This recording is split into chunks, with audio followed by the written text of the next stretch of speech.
Glória a Deus. Nós gostaríamos de falar sobre a transcendência e a imanência de Deus nessa manhã. Eu gostaria de pedir aos irmãos que abrissem as suas Bíblias lá em 1 Reis, capítulo 8, versículo 27 ao 28. 1 Reis, capítulo 8, versículo 27 ao 28. Diz assim o texto: Eis que os céus e até o céu dos céus não te podem conter, quanto menos esta casa que eu edifiquei. Atenta, pois, para a oração do teu servo e para a sua súplica, ó Senhor, meu Deus, para ouvires o clamor, a oração que faz hoje o teu servo diante de ti. Pai, obrigado pela tua santa palavra, porque é através dela, Senhor, que nós conhecemos quem o Senhor é. A tua palavra, Senhor, ela é a verdade, e ela é poderosa e eficaz. Ela penetra até onde a palavra do homem não pode penetrar. Ela é capaz de dividir juntas e medulas, ossos, ó Deus, da carne. Assim é a tua palavra. Senhor, ela não volta vazia jamais. Por isso oramos para que nessa manhã, como igreja, sejamos edificados por ela. Que seja o Senhor, ó Pai, a ministrar aos nossos corações através do teu Santo Espírito. Assim oramos e agradecemos no nome santo do teu Filho Jesus. Amém e amém. Pode se assentar, meus irmãos. Glória a Deus. Eu lembro que, quando eu era criança, eu ficava a imaginar como era Deus. A gente já ouviu falar muitas coisas a respeito de Deus, e eu sempre enxerguei Deus como alguém muito grande. De fato, ele é grande.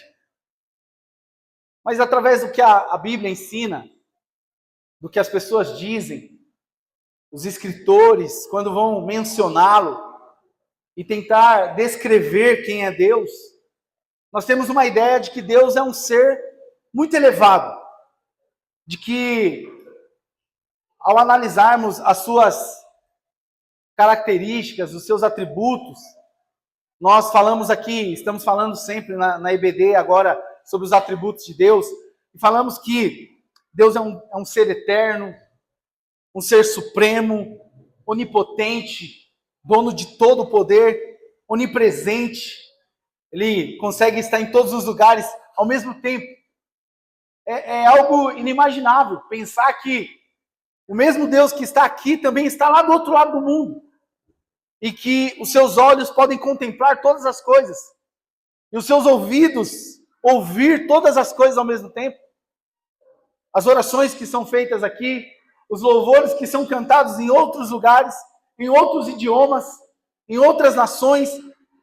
Então nós começamos a imaginar a esse Deus a quem nós adoramos, que é eterno, que é elevado, que é grande, que é supremo, que é onipotente, onisciente, que é incriável, mas que é o Criador de todas as coisas, que não teve início, não tem meio, não terá fim. É um Deus eterno, dotado de glória, de honra, de força, de majestade, de poder. Então, isso nos leva a pensar como é esse Senhor e esse Deus. E tudo isso nos leva a um ponto maior, de imaginar que Deus é maior do que a sua criação.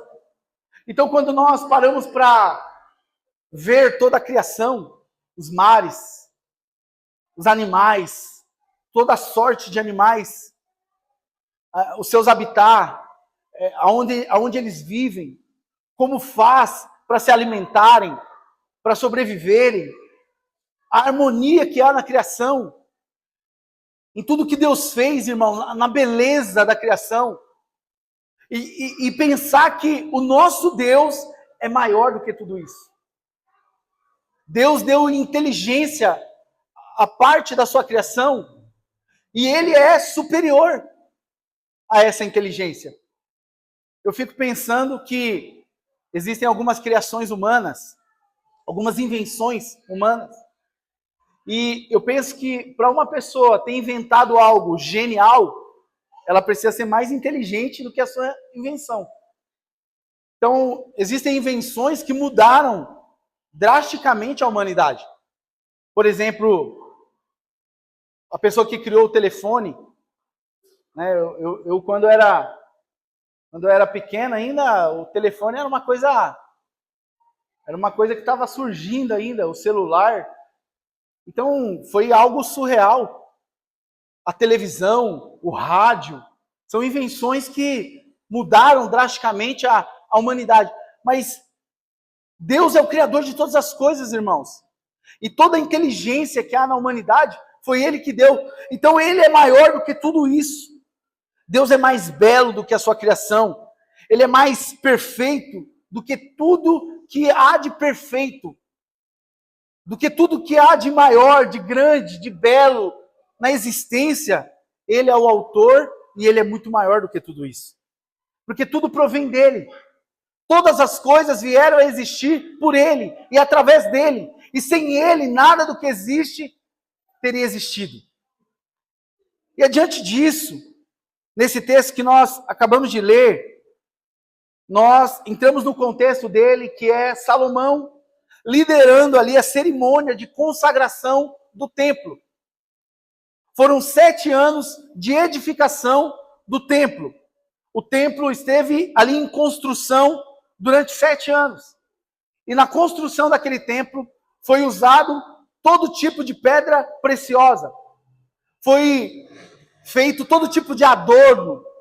Tudo aquilo que era considerado aos olhos do homem de raro, de valor, de algo que tinha valor diante das pessoas, foi usado para a edificação daquele templo.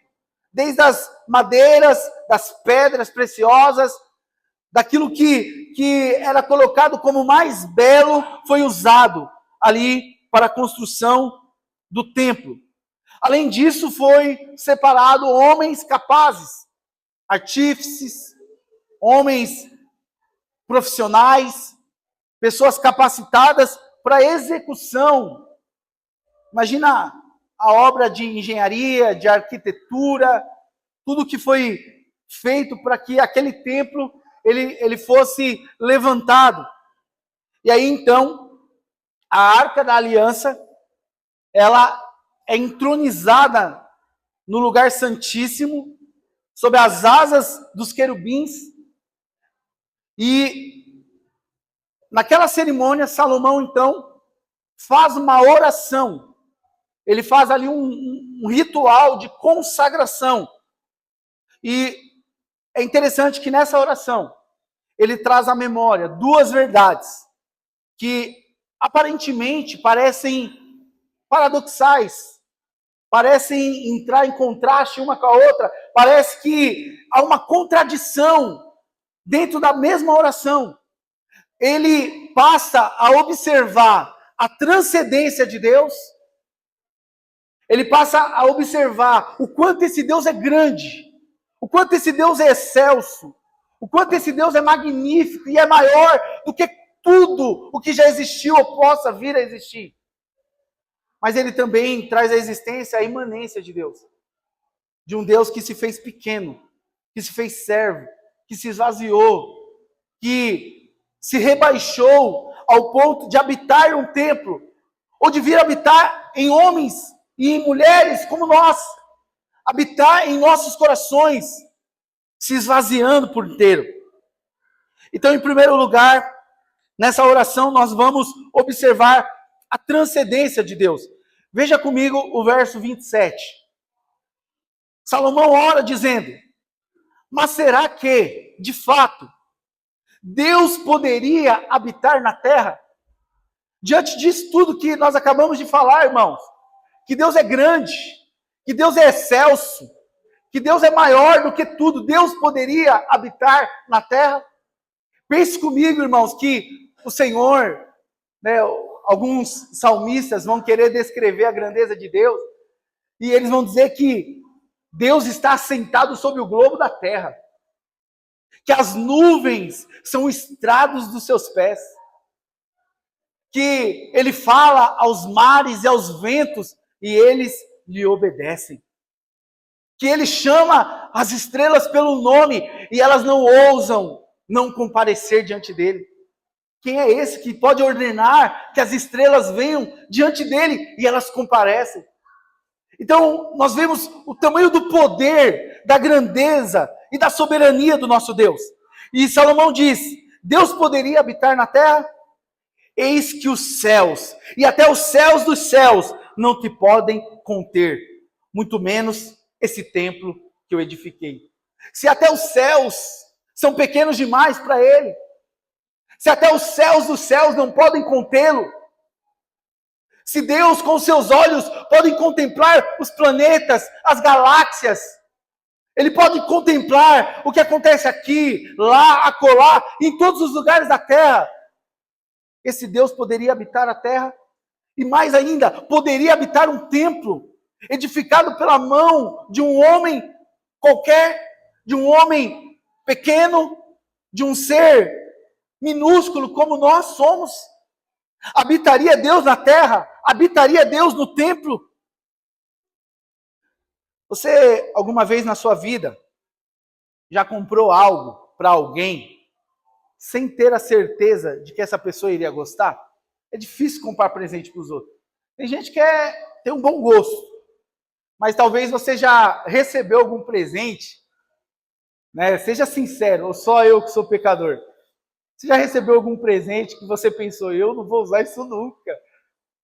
Porque você não gostou, não caiu no seu gosto. Talvez ali uma camisa, um perfume. Aí você fala, meu Deus, não gostei. E aí você vai lá, você troca, você, né, na hora você fala, nossa, adorei, gostei, né? Mas na verdade você não gostou. Então, imagine só, irmãos, você fazer algo para aquele que é o Criador de todas as coisas. Você edificar algo para aquele que é dono de tudo.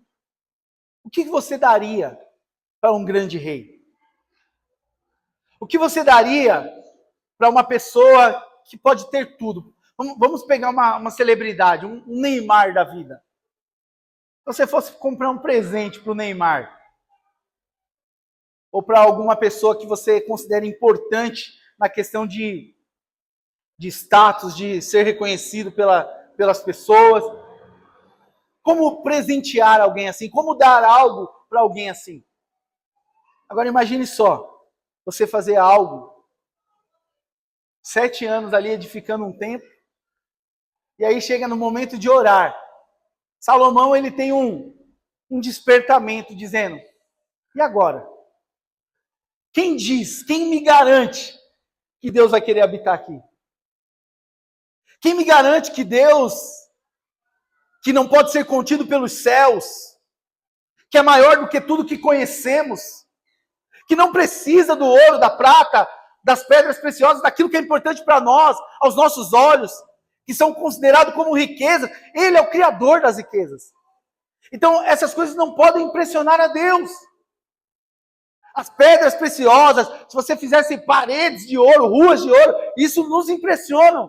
Quando eu era criança, eu sempre falava, olha, nós no céu nós vamos andar por ruas de ouro. Isso nos impressiona. Mas não impressiona aquele que é o Criador.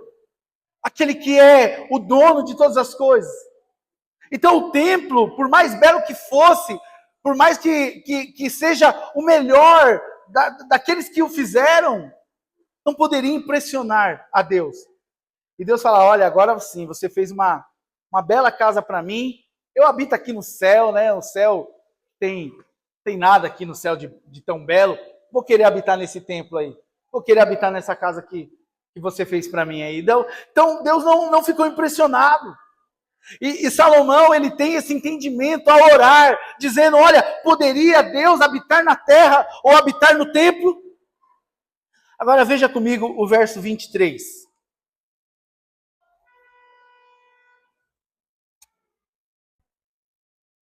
E disse, ó Senhor Deus de Israel, não há Deus como tu em cima nos céus, nem embaixo na terra. Tu guardas a aliança e a misericórdia aos teus servos que de todo o coração andam diante de ti. Salomão, depois de orar, se perguntando se Deus poderia habitar na terra e no templo, Ele fala, olha, Deus pode habitar no templo, porque há uma promessa. Há uma fidelidade da parte dele. E ele diz, olha, Deus, ele prometeu, ele fez uma promessa e ele é fiel. Embora tudo isso seja pequeno demais diante da sua grandeza, Salomão, ele demonstra compreender a singularidade de Deus, dizendo, olha, Deus é único, ele é incomparável, ele é inigualável, não há um ser que se aproxime ou chegue perto da sua grandeza. Mas ele destaca aqui a fidelidade de Deus, afirmando que Deus é um Deus que guarda a sua aliança, que Deus é um Deus de misericórdia, de misericórdia para com o seu povo. E Salomão traz à memória a aliança que Deus havia feito com o seu povo. A aliança que Deus havia feito com Davi. Eu quero que você abra a sua Bíblia lá em 2 Samuel, capítulo 7, no versículo 5, e você vai ver o que Deus disse a Davi. E é diante dessa palavra que Salomão agora tem confiança que esse Deus que transcende, esse Deus que é maior, esse Deus que é grande, não vai faltar com a sua promessa, não vai faltar com a sua fidelidade. 2 Samuel 7, verso 5 diz, vai, diga a meu servo Davi, assim diz o Senhor, você quer edificar um templo para minha habitação? Desde o dia em que eu tirei os filhos de Israel do Egito, até o dia de hoje não habitei em nenhum templo, mas tenho andado de tenda em tenda, em tabernáculo, em todos os lugares em que andei com todos os filhos de Israel. Por acaso falei alguma palavra com qualquer das suas tribos, a quem mandei apacentar o meu povo de Israel, dizendo, por que vocês não construíram um templo de cedro para mim? Deus está perguntando, acaso eu pedi isso a vocês? Acaso eu pedi uma casa para morar? Acaso eu pedi um lugar para habitar? Acaso eu disse, olha, vai lá e faça um palácio de cedro, de pedras preciosas, para que eu possa habitar? Agora diga meu servo, verso 8. Diga meu servo Davi, assim diz o Senhor dos Exércitos. Eu tirei você das pastagens e do trabalho de andar atrás das ovelhas, para que você fosse príncipe sobre o meu povo e sobre Israel. Estive com você por onde quer que você andou, e eliminei todos os seus inimigos diante de você. Engrandecerei o seu nome, como só os grandes têm na terra. Prepararei um lugar para o meu povo, para Israel, e o plantarei para que habite no seu lugar e não seja perturbado. E jamais os filhos da perversidade o afligirão, como no passado, desde o dia em que mandei que houvesse juízes sobre o meu povo de Israel. Eu lhe darei descanso de todos os seus inimigos. O Senhor também lhe faz saber que ele, o Senhor, fará uma casa para você. Quanto os seus dias se completarem e você descansar com seus pais, então farei surgir depois de você o seu descendente, que procederá de você e estabelecerei o seu reino. Este edificará um templo em meu nome, e eu estabelecerei para sempre o trono do seu reino. E lhe serei por pai, e ele me será por filho. Se vier a transgredir, e eu o castigarei com varas de homens e com açoites de filhos de homens. Mas a minha misericórdia não se afastará dele, como a retirei de Saul, a quem tirei diante de você. Quanto a você, a sua casa e o seu reino serão firmados para sempre diante de mim. O seu trono será estabelecido para sempre, segundo todas essas palavras, conforme toda essa visão. Assim Natã falou com Davi. Então, Davi é estabelecido por Deus como aquele que teria sua linhagem para todo sempre. E nós sabemos que Cristo veio da linhagem de Davi, e Deus então cumpre a sua promessa. Salomão, no momento em que está orando, ele se recorda dessas palavras. Ele se recorda que foi Deus quem prometeu, foi Deus quem disse, e que Deus era fiel em suas promessas. Então Deus, irmãos, embora seja excelso e grande e magnífico, embora esse Deus seja esse Deus transcendente, Deus escolheu habitar. Deus escolheu que aquele povo edificasse um templo para que ele habitasse naquele lugar. Deus, embora seja maior que tudo, e maior até mesmo do que a sua criação, embora nem os céus possam contê-lo, embora todas as coisas pareçam insignificantes diante dele, diante da sua grandeza, da sua majestade, Deus então, ele decide habitar. E no verso 24, Salomão continua orando dizendo: cumpriste para com teu servo Davi. As palavras que o Senhor disse lá no passado, o Senhor cumpriste. Cumpriste para com o meu pai. Tudo que lhe prometeste, pessoalmente, disseste e pelo teu poder cumpriste, como hoje se vê. Salomão se lembra da fidelidade de Deus. O cumprimento da sua promessa era uma demonstração da fidelidade de Deus. Nada pode contê-lo. Nada pode suportá-lo. Nada pode detê-lo. A majestade de Deus, a glória de Deus. Mas Salomão se sente agraciado.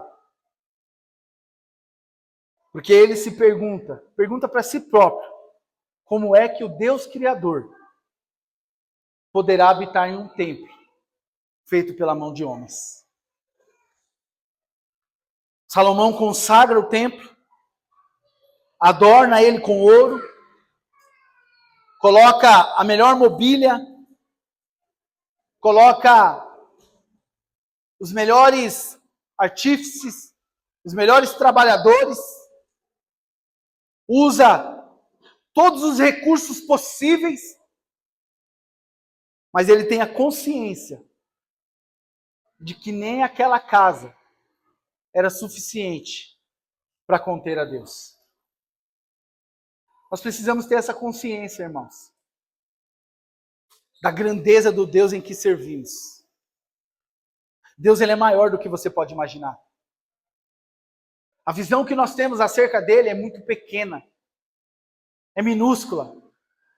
Deus é muito, muito maior do que você pode imaginar. E eu falo maior não na questão do sentido apenas, não aqui na questão de tamanho, mas ele é maior em todos os aspectos e atributos. Ele é muito mais santo do que você imagina. Ele é muito mais justo do que você imagina. Ele é muito mais bom do que você imagina. Muito mais amoroso do que você pode imaginar. Ele é maior. E nada pode contê-lo. O seu perdão é maior do que a vida. As Escrituras vão afirmar. A sua misericórdia, a sua bondade, a sua fidelidade, a sua justiça. Então, Deus é grande. Deus é excelso. E Ele não pode ser contido por nada. Deus não pode ser colocado em um templo gigantesco. E muito menos em uma caixa. Nada é suficiente. Nem o céu dos céus pode contê-lo. Como diz o verso 27. Quanto mais um templo, uma casa, um lugar. Ele é maior do que tudo que existe. Ele é maior do que a sua criação. O apóstolo Paulo ali, em Atenas, que era palco dos grandes filósofos da época, como Sócrates, Platão, Aristóteles, homens admirados, grandes pensadores, reduziu a nada diante da grandeza do Senhor, dizendo lá em Atos 17, verso 24, que Deus não habita em templos feitos pelas mãos dos homens. Não há ninguém que possa se comparar a Ele, que possa estar perto da sua grandeza. Deus não está preso dentro dos templos religiosos. Deus não precisa ser servido por mãos humanas. Pelo contrário, é Ele quem dá vida a todos. É Ele quem dá respiração, movimento a todos nós. Foram as misericórdias dele que se renovaram sobre a sua vida nessa manhã. Foi a graça dele que nos alcançou hoje novamente e tem nos alcançado dia após dia. É a bondade dele, é a fidelidade dele, é o amor dele. E Deus não precisa de nada. Somos nós que precisamos dele, irmãos. Deus não precisa ser servido por homens. Ele que tem anjos, querubins, serafins ao seu dispor, que o atende, nem deles ele precisa. Como diz Atos 17, verso 28, nele nós vivemos, nos movemos e existimos. Ele é maior do que a sua criatura e ele não pode ser contido pelo material. Ele é o Deus transcendente. E ele não pode ser reduzido a nada. Deus não pode ser diminuído a nada. Deus não pode ser igualado a nada. Nem o maior rei dessa terra. Nem o trono mais poderoso. Nem da pessoa mais poderosa dentre os homens. Da existência da humanidade. Como nós cantamos aqui, tronos, poderes, governos, são nada diante dele. São nada diante da sua grandeza, do seu senhorio. Porque o nosso Deus é um Deus que transcende. É um Deus que não tem fronteiras, que não tem limites. Não há pensamentos que possam defini-lo. Qualquer pensamento que você venha ter a respeito dele é pequeno, é limitado, é insignificante. Não tem valor. Porque ele é maior do que tudo o que você conhece. Tudo que você já viu, ele é maior. Uma coisa também que me encanta, desde pequeno eu ouço, é que no céu vai haver coisas que olhos não viram, ouvidos não ouviram, e que não penetrou no coração do homem. Eu sei que muitas vezes esse texto ele é aplicado de uma maneira equívoca, mas eu acredito que de fato, nós veremos coisas que os olhos não viram. Irmãos, essa criação aqui, por mais perfeita e linda que Deus tenha feito, você acha que Deus não tem coisas muito maiores e muito superiores preparadas? Você imagina quão belo deve ser o céu, mas mais bela ainda deve ser o nosso Senhor. Mais bela ainda deve ser tudo que Ele tem preparado, porque Ele é maior, Ele é superior, e qualquer pensamento a seu respeito, qualquer ideia que venhamos ter, é pequeno demais. Acredito que diante disso, aquilo que diz Romanos 11:33, ó profundidade da riqueza, tanto da sabedoria como do conhecimento de Deus. Quão inexplicáveis são os seus juízos e quão insondáveis são os seus caminhos. Pois quem conheceu a mente do Senhor, ou quem foi o seu conselheiro? A quem Deus pediu conselho na criação? E é tão perfeito. É tudo tão harmônico. Então Deus, ele transcende, meus irmãos. Porque ele é insondável. Ele é inalcançável. Ninguém jamais poderá conversar de igual para igual com Deus. Nós nunca estaremos num patamar em que possamos falar com Ele de igual para igual. E isso é interessante porque nós temos visto hoje em dia aí uma loucura, onde as pessoas fazem até canções dizendo, olha, eu quero me embaraçar nos cabelos do Senhor. Eu quero cheirar o perfume do Senhor. É uma intimidade que nunca vai acontecer, irmãos. E que as pessoas às vezes acabam confundindo as coisas. Ninguém pode estar no mesmo patamar, no mesmo nível. Eu lembro de uma canção do Toque no Altar que dizia que o lugar mais alto que nós podemos estar diante do Senhor é aos seus pés. Então esse é o nosso lugar. É rendido aos pés desse Deus que é superior. que é grande. Como um filho que olha para o seu pai com admiração, dizendo, olha, como meu pai consegue fazer coisas que eu ainda não consigo. Um filho, ele tem admiração pelo seu pai. Às vezes o filho olha para o pai e fala, meu pai é o melhor naquilo que ele faz. E às vezes nem é. Mas a admiração, o respeito, faz com que ele olhe com esse olhar. E é assim que nós devemos enxergar o nosso Pai Celeste. Não querer medir a sua grandeza, mas eu olhar com admiração, dizendo, meu Deus é grande demais. Tudo que eu falar dele aqui, eu ainda vou estar devendo. Eu nunca vou conseguir expressar de fato. Não há palavras no vocabulário humano que consiga descrever o quanto ele é grande. O quanto ele é excelso. O quanto ele é magnífico. O quanto ele é transcendente. Segundo lugar, ainda nessa oração, Salomão, ele parece fazer uma controvérsia, dizendo, olha, mas ao mesmo tempo, eu me lembro da imanência de Deus. Olha o que diz o verso 28.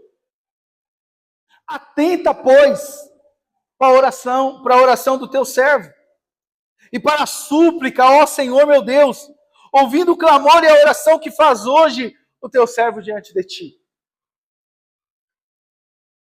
Salomão, ele tinha consciência de que o templo que ele estava consagrando não poderia comportar a transcendência de Deus.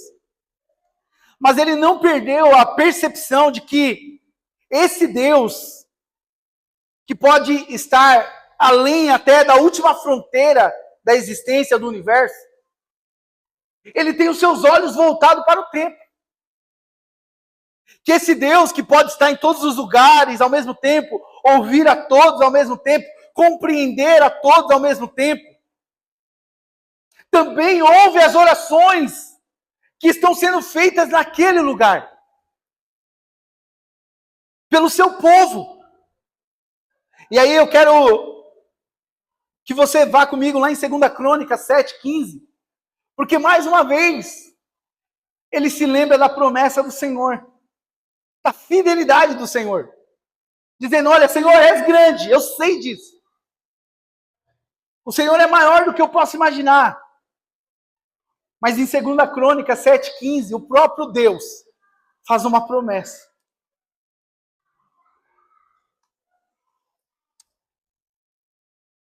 Segunda Crônicas 7:15 diz, os meus olhos estarão abertos e os meus ouvidos estarão atentos à oração que se fizer neste lugar. Porque escolhi e santifiquei este templo, para que nele esteja o meu nome para sempre. Os meus olhos e o meu coração estarão ali todos os dias. Se você andar diante de mim, como fez o seu pai Davi, fazendo segundo tudo que lhe ordenei, e guardando os meus estatutos e os meus juízos, também confirmarei o trono do seu reino, segundo a aliança que fiz com Davi, o seu pai, dizendo, nunca lhe faltará sucessor que governe em Israel. Então, o mesmo Deus, que é maior do que tudo que existe, o mesmo Deus que os céus não pode contê-lo, agora ele se inclina para ver o que se passa entre os filhos dos homens. O mesmo Deus que não precisa de nada, nem ser servido por ninguém, que não precisa da criação, que não deriva glória alguma, que não precisa, porque ele é dotado de toda a glória. Ele tem os seus ouvidos abertos à súplica do seu povo. Você já parou para pensar o quão agraciado você é, irmão? Só pelo fato de Deus ouvir a sua oração? Quantos como eu nessa semana deram inúmeros motivos para que Deus nem te ouvisse? Todos nós. Mas Deus ouve a sua oração. Deus recebe o seu louvor. Deus escuta. Deus atende. Deus responde. Isso é graça. É a graça de Deus, irmãos, sobre as nossas vidas. Porque esse Deus é o Deus que vê os mundos, os planetas, as galáxias, as estrelas, o vento, o mar. Mas é o mesmo Deus que enxerga o aflito, que enxerga o necessitado, que se lembra que somos pó, que somos pequenos, que temos necessidades. Esse mesmo Deus que contempla o universo, que contempla o mundo e todas as coisas que são superiores até ao nosso entendimento, te vê, te enxerga, te olha por dentro, vê o teu coração. Como diz o salmista, ele sonda e esquadrinha mentes e corações. É o Deus que transcende, mas também é o Deus imanente, que pode ver as coisas minúsculas, que nada passa desapercebido diante dele, que nada passa sem que os seus olhos vejam, sem que os seus ouvidos ouçam, sem que ele perceba. Deus não se distrai em nenhum momento.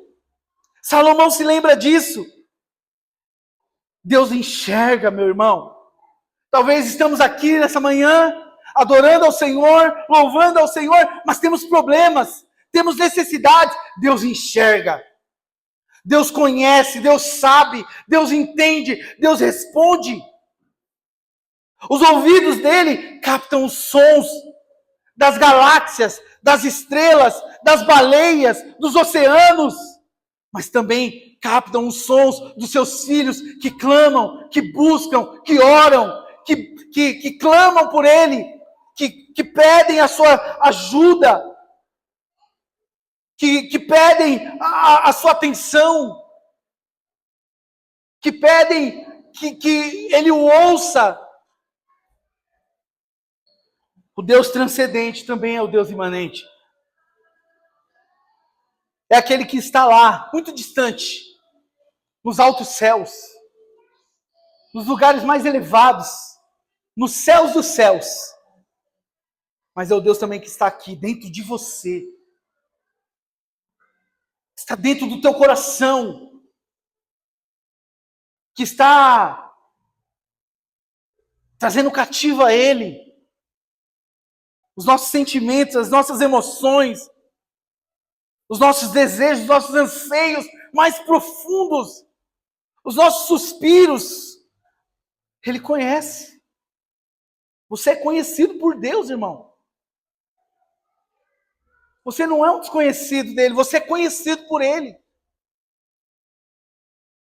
Por isso, nem os altos céus, nem os mais profundos abismos podem afastar esse Deus de nós. Nem os confins das terras, nem os horizontes, nem o mar, nada pode impedir que você seja alcançado pela mão do Senhor. Nada. Nada pode impedir que você seja alcançado pela graça de Deus, pela misericórdia de Deus. Então nós temos sim que ter essa visão, dessa grandeza, que nos impressiona, que nos deixa extasiados, que nos deixa perplexos, que nos deixa aterrorizados de quão grande Ele é. Mas ao mesmo tempo, nós temos também que ter esse entendimento e essa clareza de que esse Deus, Ele veio habitar em cada um de nós, irmãos. Que Ele sustenta toda a criação e que dele emana a vida e a harmonia de todas as coisas. Que Deus atua dentro do mundo, mas Ele também atua dentro das pessoas, dentro dos corações. Ele atua em você. Ele sim é maior do que tudo. Ele é supremo. Mas Ele escolheu amalgamar, se misturar com você, estar junto a você. Ele se deixou ser encontrado. Ele se deixou ser achado. De uma maneira perpétua, permanente. Ele desejou ser achado de uma maneira contínua. Ele desejou se relacionar e se comunicar E ele decidiu ser pai e ter filhos. E Salomão sabia que o templo, embora pequeno para contê-lo, era o bastante para um Deus que desejava habitar. A um Deus que, ao longo da história, se esvazia, se faz carne, que habita entre nós, que passa as mesmas privações que nós passamos, as mesmas lutas, as mesmas dificuldades. Ele se deixa ser achado. Um Deus grande, um Deus importante, um Deus supremo, mas que quando procuramos por ele é encontrado. Qualquer mínima pessoa que tenha o mínimo de importância nessa vida, você não tem acesso a ela com facilidade. Você acha que você consegue ir lá na prefeitura agora, por exemplo, hoje não, que é domingo, mas amanhã, falar com o prefeito? Você acha que você consegue marcar uma reunião amanhã com o presidente da República? Você acha que você consegue acessar os lugares mais importantes desse mundo? Se você não tiver uma influência, se você não tiver poder ou dinheiro? Mas o Rei do Universo, irmão, você pode acessar ele na hora que você desejar. A Bíblia fala que nós podemos abrir a porta do nosso quarto, nos trancarmos lá e orarmos em secreto. E o nosso Deus nos vê em secreto e nos ouve. Tem alguém mais importante que ele? Ele é achado de nós. É um Deus que tudo tem origem dele. Tudo emana dele, tudo provém dele. Mas que ele se permite ser encontrado. E isso muda a nossa realidade quando oramos, irmãos. Isso muda a nossa realidade quando cantamos. Quando você tiver uma clareza uma percepção de que você está falando com o Rei do Universo. Eu lembro que certa vez eu fui ter uma audiência diante do juiz, e a forma que você tem que se dirigir ao juiz, a maneira que você tem que se comportar, o respeito, você tem que se dirigir a ele com o máximo respeito. Agora, e diante do Senhor? E diante desse Deus?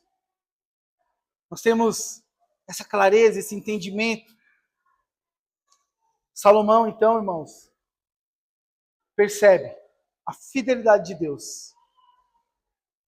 Tinha certeza que, embora aquele templo não impressionasse ao Senhor, Deus habitaria naquele lugar e faria cumprir a sua promessa e a sua fidelidade, dita antes a seu pai Davi e confirmada através dele, conforme ele disse anteriormente. Deus não muda jamais, irmãos. Ele é o mesmo. Esse mesmo Deus, ele está entre nós, habita em nós. Hoje, o templo é o nosso coração, é o nosso interior. Hoje o templo somos nós.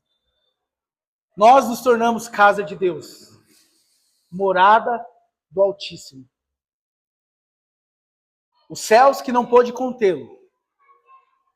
Agora hoje o nosso coração contém esse grande Deus, essa presença maravilhosa. Amém, meus irmãos? Eu gostaria de chamar a equipe do louvor. Nós vamos orar e depois nós vamos para a ceia.